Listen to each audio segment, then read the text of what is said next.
अच्छा, इंपॉर्टेंट, इस वक्त ना अब आपने शऊरी फैसले कर रहे हैं, कुछ कॉन्शियस डिसीजंस करने हैं आपने अभी। Why e-commerce? भाई जब आप बहुत अच्छे बिजनेसेस कर सकते हैं, आप कहते हैं रियल एस्टेट के बिजनेस में आप जा सकते हैं, आप ट्यूशंस पढ़ा सकती हैं या पढ़ा सकते हैं, आप इस वक्त किसी अच्छी जॉब के लिए अप्लाई कर सकते हो, देन व्हाई ई कॉमर्स? मतलब क्यों ई कॉमर्स में आप कहते हैं क्यों आना चाहते हैं? मुझे जल्दी से अदनान अफरीदी आप बताएंगे कि व्हाई ई कॉमर्स, जल्दी से जरा, कि क्यों ई कॉमर्स क्यों? सर ई कॉमर्स मतलब ये एक क्या कह सकता हूँ टू बी ऑनेस्ट, पर लाइक मैं खुद ही बहुत पसंद करता हूँ। अगर मैं इधर भाग दौड़ काम करता हूँ, मैं आयरलैंड में रहता हूँ, तो हम्म जॉब करता हूँ 8 8 9 9 घंटे। मतलब हम्म इस पे अगर बंदा आ जाए और पहले सीख ले जिस तरह आपने बता दिया, और फिर काम शुरू करे घर में बैठे, लाइक मैं तो ये पसंद करता हूँ कि घर में सही घर से काम करे, लैपटॉप को बैठ जाए 3 4 घंटे इसको दे, तो इस जॉब से या बाहर काम करने से या बहुत बिजनेस से अच्छी इनकम इस पे आ सकती है। आ सकती है, तो ठीक हो गया, इसलिए थैंक मैं you, thank you, thank you done जी। जी समन आप बताइएगा जल्दी से। राइट, समन की शायद आवाज नहीं आ रही अभी। सर मैं आंसर अ, करूं इफ यू जी अलाउ? जी जी जी जी अब्दुल साहब। सर मेरा नाम बिलाल है। अच्छा बिलाल बात कर रहे हैं जी, बिलाल। ई कॉमर्स इसलिए सर कि आई थिंक अल्लाह ताला ने जो है 90% जो है ना, जो रिस्क का बड़ा हिस्सा वो तिजारत में रखा है, और बाकी जो है वो 10% जो वो बाकी जॉब्स और बाकी चीज़ों में। तो सही। इसलिए I think as a Islamic point of view से ई कॉमर्स तिजारत जो है, दैट्स वाई मेरा तो मोटिव ये था इसमें आने का। Sir thank you sir. मैं बोलूँ अब?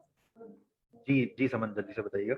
सर मुझे लगता है कि जितनी एफर्ट हम लोग प्राइवेट सेक्टर में या गवर्नमेंट सेक्टर में पुट कर रहे होते हैं, 8 8 9 घंटे जॉब करने के बाद भी हमें 30,000 40,000 50,000 मैक्सिमम पे किया जा रहा होता है। तो आई थिंक उतना उतना वर्क हम उतने फोकस के साथ अगर इस काम के ऊपर लगाएं, तो आई थिंक हम इस at the end of the month एक बहुत अच्छी अमाउंट कमा सकते हैं। और घर में रह के, जैसे बहुत सारे घर में। फीमेल्स को अलाउ नहीं होता शादी के बाद जॉब करना, तो मेरे ख्याल में अगर वो 1 1.5 साल इसमें लगा लें, तो ये उनके लिए फ्यूचर में बहुत इन द लॉन्ग रन बहुत हेल्पफुल होता है। आई थिंक बिल्कुल सो। बिल्कुल समन, बिल्कुल जबरदस्त आप लोगों के अच्छे आंसर दिए। राइट, अच्छा, वाई ई कॉमर्स? अभी दुनिया का booming trend, booming industry is e commerce. Right, $5 trillion से ज्यादा क्रॉस कर चुकी है ये, $5 ट्रिलियन, $5 ट्रिलियन।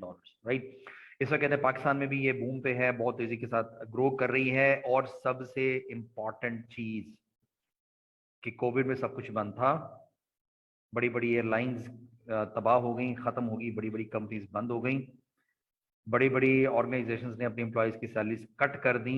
सिर्फ ई कॉमर्स ऑर्गेनाइजेशंस ने अपनी एम्प्लॉयज को डबल ट्रिपल बोनसेस दिए उन्होंने। क्यों? क्योंकि ई कॉमर्स बहुत शदीद तरीके से ग्रो कर गई।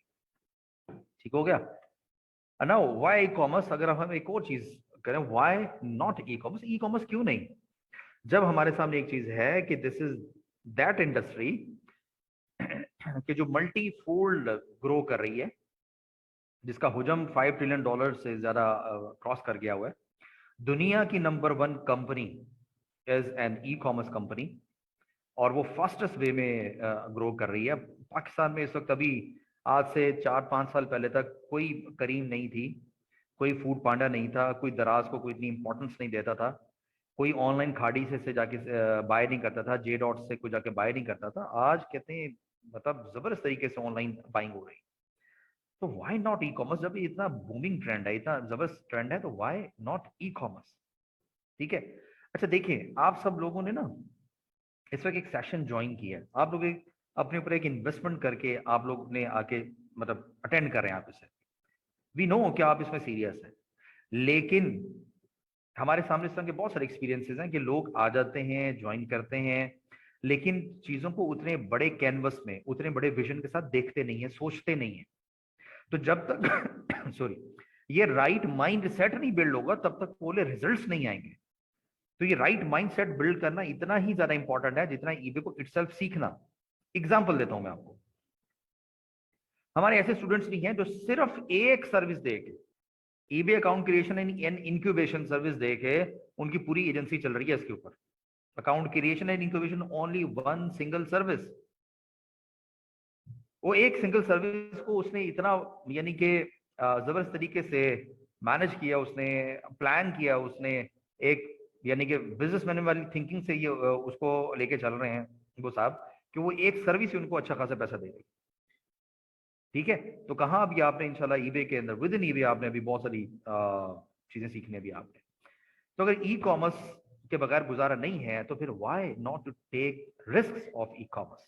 ऐसा नहीं है कि अभी आप स्टार्ट लेंगे बड़ा आइडियल होगा, आप जनाब ईबे आपने सारा सीख लिया या ईबे की अभी आपने 4 स्किल्स आपने सीखी और जनाब फौरन से मिस्टर माइक यूएसए से भागते हुए आएंगे कि यार मुबीन साहब आपने ये चीज सीख ली है तो जरा जल्दी से आप जरा मुझे सर्विसेज देनी शुरू करें और ठग करके जनाब $2000 मुबीन साहब की जेब में 4 लाख रुपए चला जाएगा। ऐसे नहीं होने वाला, right. You have to take some risk.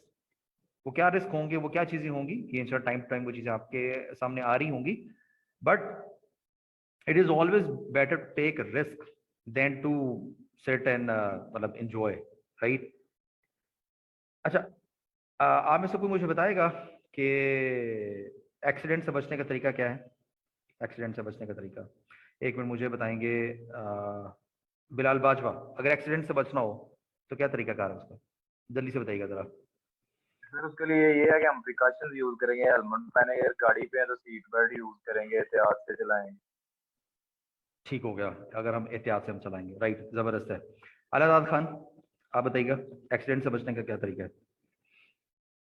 Driving सीखें। ड्राइविंग सीखें, जबरदस्त जबरदस्त, यानी कि प्रिकॉशनरी मेजर्स लें, ड्राइविंग सीखें। ठीक होगा। एहसान आप बताएंगे एक्सीडेंट से बचने का क्या तरीका है? अच्छा सर, उसके लिए तो आपको पता होना चाहिए एक जो रूल्स हैं ट्रैफिक के उन्हें स्ट्रिक्टली फॉलो किया जाए और प्रिकॉशन उससे पहले तो ये था आपको ड्राइविंग का तो प्रिकॉशन भी आपने सारे किए हो और आप जो एक सेट प्रोसीजर्स हैं जो स्टेट की तरफ से कि आपकी ड्राइविंग जो है ना वो इन रूल्स को फॉलो करते हुए हो तो होपफुली एक्सीडेंट जो है ना वो उनसे अवॉइड किया जा सकता है।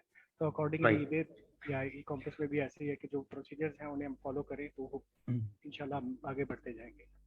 जबरदस्त जबरदस्त, यानी कि आपको एक तो प्रॉपर लर्निंग बहुत इंपॉर्टेंट है, इसके अलावा जो उस इंडस्ट्री के जो रूल्स हैं उनको फॉलो करना बहुत इंपॉर्टेंट है और आपको बड़े ध्यान से सारी चीजें लेके चलना बहुत इंपॉर्टेंट है। अच्छा, अगर मैं रूल्स को फॉलो करते हुए सीट बेल्ट लगा के और बहुत अच्छी ड्राइविंग सीखने के बाद मैं गाड़ी चलाता हुआ जा रहा हूँ और पीछे से किसी गाड़ी ने आके हिट कर दिया तो ये मेरी सारी ड्राइविंग और मेरी सारी सीट बेल्ट लगाना और प्रिकॉशंस ये सारी चीजें कहाँ जाएंगी? डॉक्टर फैजान, डॉक्टर साहब बताइएगा जरा। फैजान जी सर। यानी कि मैं तो सारी चीजें फॉलो कर रहा हूँ, मैंने सारी चीजों की एहतियात की है, अब किसने आगे गाड़ी पीछे से आके हिट कर दिया या साइड से हिट करके चला गया तो मैं कैसे बचूंगा? एक्सीडेंट से मैं कैसे बचूं?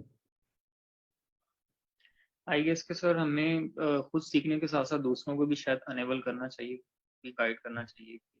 1.5 करोड़ गाड़ियों को मैं कैसे एनेबल करूंगा?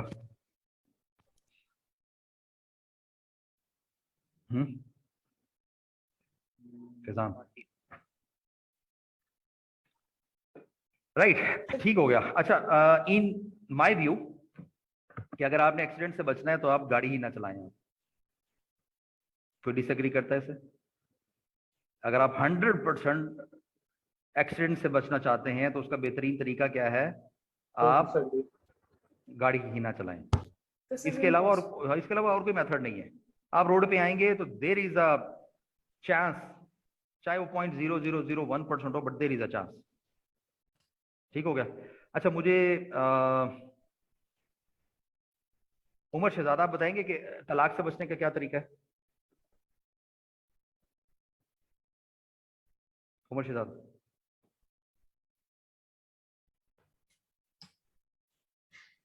अच्छा, उमर जो है शायद उनकी शादी नहीं हुई। जी, फरियाल फहीम आप बताएंगी तलाक से बचने का क्या तरीका है? सर, तलाक से बचने का तरीका कि आप शादी ना करें। शादी ना करें, ठीक हो गया, जबरदस्त। यानी कि आपने अगर शादी की है तो there are chances of divorce, there are chances कि भाई उतार चढ़ाव आएंगे। तो एक चीज को ना आज हम पल्लू से बांध लें। Thank you miss Faraz. एक चीज को हम कहते हैं पल्लू से बांध लें कि जब भी हमने किसी इंडस्ट्री में आना है हमने किसी सोशल सेक्टर में आना है, हमने किसी टेक्निकल स्किल में आना है, हमने किसी बिजनेस में आना है, तो देयर आर रिस्क, चाहे वो रिस्क थोड़े कम होंगे बट देयर आर रिस्क। सबसे ज्यादा मिस्टेक्स आमतौर पे वो लोग कर रहे होते हैं जो सबसे ज्यादा काम कर रहे होते हैं। अगर आपने मिस्टेक से बचना है तो कहते हैं काम ना करें। तो ये चीज इस वक्त अपने जहन के अंदर डाल लें कि जब आप ई कॉमर्स पे आप आ रहे हैं तो ई कॉमर्स के एसोसिएटेड रिस्क भी आपको लेने पड़ेंगे।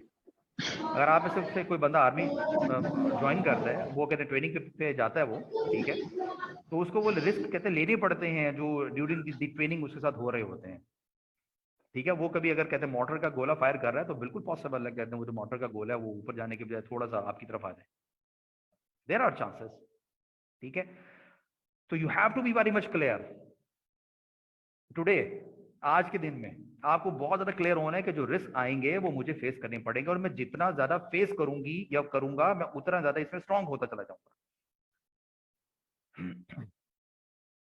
Why not to invest in your inventories? आप में से वो तमाम लोग जो अफोर्ड करते होंगे वो ई कॉमर्स में जब आप लोग थोड़े स्टेबल हो जाएंगे, चीजों को समझ जाएंगे, आप अपनी सर्विसेज देके थोड़े अच्छे पैसे बना रहे होंगे, और आप अगर अफोर्ड करते होंगे तो must go into your own inventories, जैसे अभी एक साहब कह रहे थे। My next question is why not you? अगर ई कॉमर्स इतनी इंपॉर्टेंट है, अगर ई कॉमर्स इतनी जरूरी है, अगर ई कॉमर्स के रिस्क लेना इतना जरूरी है, तो व्हाई नॉट यू? शऊरी तौर पे ये वाला फैसला करें, शऊरी तौर पे ये सोचें आज कि व्हाई नॉट यू, क्योंकि इस राइट माइंडसेट के बगैर कंसिस्टेंसी अचीव करना बहुत मुश्किल होगा। और अगर ये राइट माइंडसेट आपके जहन में हुआ और अगर आप ये चीजें ऐसे लेके चलते रहे तो मैं आपको बता रहा हूँ 60 डेज की गेम है इंशाल्लाह, 60 डेज। Why not now? अभी से ही ये मुसम्मम इरादा, ये strong decision from the core of your heart, क्यों नहीं? ये डिसीजन आप जितना ज्यादा स्ट्रांग होगा उतने आपको रिस्क को फेस करना, उतने आपको चैलेंजेस को फेस करना आसान होता चला जाएगा। लेकिन अगर ये डिसीजन ये हुआ कि यार वो फीस ही मैंने भर दी यार, वो सोना था, एम्पावर्ड वाले अच्छे हैं, चलो यार देख लेते हैं, नहीं यार मजा नहीं आया, नहीं यार ई कॉमर्स में कुछ नहीं होता। मैं आज बता रहा हूँ आपको, हर वो बंदा या बंदी जो आज से 2 या 3 महीने के बाद ये कह रहा हुआ कि ई कॉमर्स में पैसा नहीं है, या जो ये कह रहा हुआ कि एम्पावर्स ने जो चीजें बताई हमारा कुछ नहीं बना, मैं आज बता रहा हूँ कि आपने चीजों को प्रॉपर्ली फॉलो नहीं किया होगा, आपने सिस्टम को प्रॉपर्ली फॉलो नहीं किया होगा, आपने प्रॉपर्ली स्टेप्स नहीं लिए होंगे, आपने रिस्क नहीं लिए होंगे। हमारे कुछ स्टूडेंट्स ऐसे भी हैं, बल्कि एक हमारे स्टूडेंट आरटीटी प्रोग्राम में आए, वो अल्लाह का बंदा भी पास आउट होने से कोई 3 हफ्ते पहले उसने 800 पाउंड्स की सेल्स कर ली उसने यूके के अकाउंट पे, 800 पाउंड्स। उसके पास इतना अच्छा सिस्टम अवेलेबल था कि उसके पास उसका अपना भाई यूके में था, भाई के अकाउंट पे सेल्स कर रहा था, एम्पावर्स की कहते हैं स्टॉक प्रोडक्ट्स सेल कर रहा था, और 800 पाउंड से ज्यादा की उसने सेल्स कर ली उसने। बस जी वो जी मैं जी अब मेरा दिल नहीं कर रहा। तो ऐसे लोग भी होते हैं। तो you have to be very much clear, you have to make a mindful decision कि आप ये वाला काम क्यों कर रहे हैं।